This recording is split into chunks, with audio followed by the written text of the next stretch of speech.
चव्हाणसाठी आपल्या सोबत नवनीत राणा आहेत. काय सांगणार, शंकरपटाचे आयोजन करण्यात आलं आहे, तुम्ही स्वतः उद्घाटनाला आहात त्या ठिकाणी.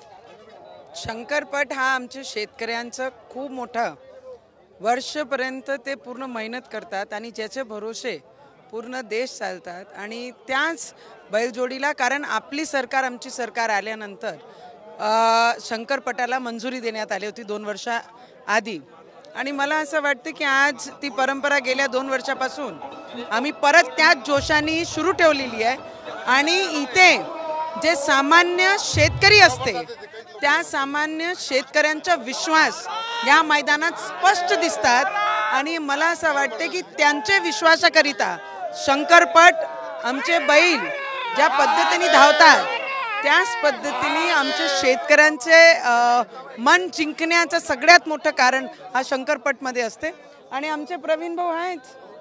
पाऊ गाऊ हे काहीच नाही आहे, एवढा मोठा मैदान जिंकलो आपण.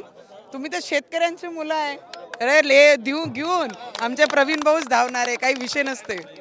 शेवटला प्रश्न, महिलांचा प्रश्न तुम्ही अनेकदा मांडता. मुंबईमध्ये एका महिलेचे केस कापण्यात आले ट्रेनमध्ये, कसं पाहता या घटनेकडे?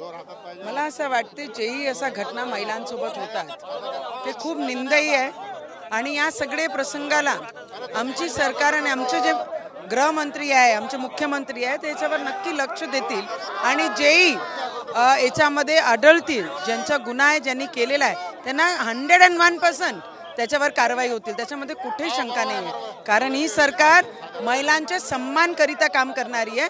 महिलांचा अपमान जर कोणी करत असेल तर त्याला थांबून त्याला उत्तर देणारी सरकार आहे.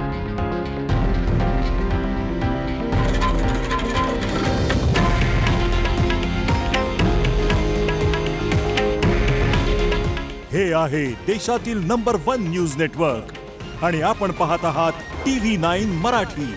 काळजी तुमची, हित महाराष्ट्राचं.